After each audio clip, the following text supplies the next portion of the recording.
City has a new museum, the Museum of Ancient Wonders. Come on in, let's take a tour.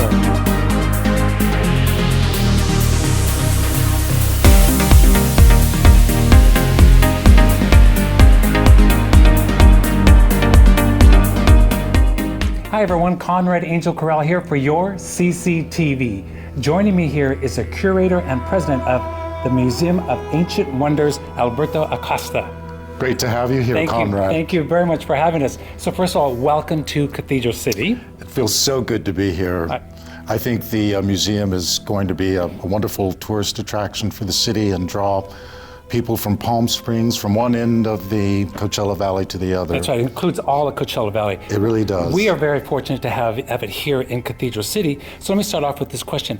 How did you pick our beautiful city, and how did you pick this spot? Well, I spent many years looking in all over America for a place to establish these traveling collections on a permanent basis. They've been to over 50 museums worldwide, have been seen by nearly 5 million people. Is that right? And it was incumbent upon me to find a home for them to serve this generation and many, many future generations to come. This is a huge space. We can probably see behind me now. It's a pretty big space. Approximately how big is it, and how many artifacts do you have currently showing here? We have over 250 artifacts focusing on African tribal heritage, ritual, and tradition in our lobby called the Faces of Africa.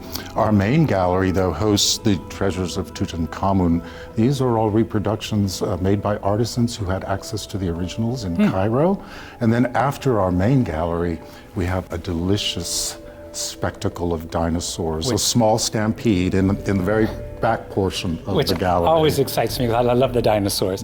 So you mentioned something about replicas, is that correct? That's correct. So tell our audience, if you would, about the idea behind the replicas here. Well, artifacts are reproductions. They are molded and created by hand to resemble the originals.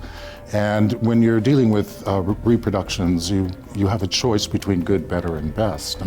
And also that's commensurate with the price that you pay for each one. So reproductions... And maybe also the price that you would pay to go see them wherever they may be, the actual ones, correct? Right, and you know, the actual treasures of Tutankhamun will be permanently ensconced at the Grand Egyptian Museum in Cairo, which will be opening next year. Those originals will not be traveling the world as they have in the past. So for a family that may not ever make it to the Grand Museum in Cairo, reproductions are as close as they'll get to the life of the pharaoh. And how marvelous to have them in just your backyard. Yes. It's not like you have to drive anywhere far to see them or get on a plane. You don't get on a plane, you just get in a car and come down the street. That's right. And so with replicas, does that mean that people can touch what they're seeing here, or you still stand away from Yeah, we do. We only touch with our eyes and our minds, not with our hands and our feet, because they are many of these are already antiques, many 50, 60, 70 years old. But when it comes to the fossils, we're looking at laboratory cast specimens. These are direct imprints from the originals. So when you're looking at a laboratory cast fossil, you are looking at the real thing. It's just not as old as the original. Interesting. And you get to see it right here in Cathedral City. And you get to see it right here in your backyard. Now, if you were a paleontologist, or even if you're studying to be a paleontologist, when you come to look at these fossils, you can study them as though they were the originals. You can actually see and learn from them what professional paleontologists see and learn from original fossils, because they are direct imprints. They're not reproductions. They're not molded by hand. They are direct imprints from the originals. Okay, we have moved on to what sure looks like a mummy. And I just want to let our viewers know that this is an open museum. So we have folks who are coming and going, just in case you hear some rumblings in the background. So Alberto, tell us about this. Here we have the royal mummy of Tutankhamun. It's bejeweled with, originally they found hundreds of amulets and jewelry pieces embedded in between the wrappings. Here he is depicted, laid out on top of the coffin. There is his royal crown, and then above him is the funerary mask that was encased over his face. Originally, when Howard Carter discovered the mummy, unfortunately, regrettably, the mummy was torn apart. They had to take everything off of the mummy to discover what the mummy contained. And so Now, when you go to the Cairo Museum, you do not see him bejeweled like you do in this exhibition. None of the jewelry exists on his body anymore. His crown is on a separate exhibit. But in this gallery, we have an opportunity to see what the mummy of a pharaoh may have looked like, encrusted with jewels and amulets, beautiful armored around his shoulders and hips and knees.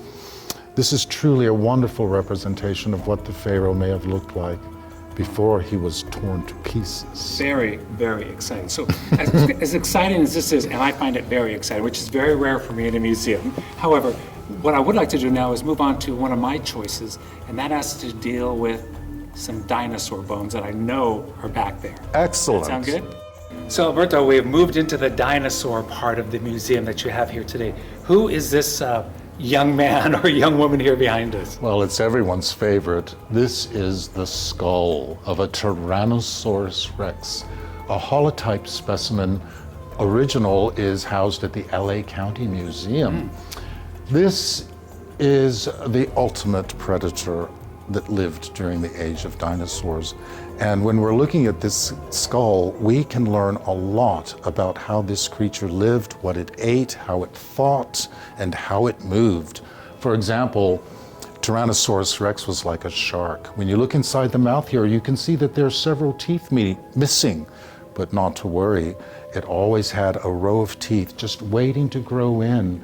You can see one coming right up over here and several on the lower jaw as well. Now, when you look at the lower portion of the jawline, you see all these little indentations, which is evidence of lip muscle attachment. Tyrannosaurus rex had lips, and there's the evidence that the muscle to the lip actually attached to the bone. Above the maxilla, we see a crevice.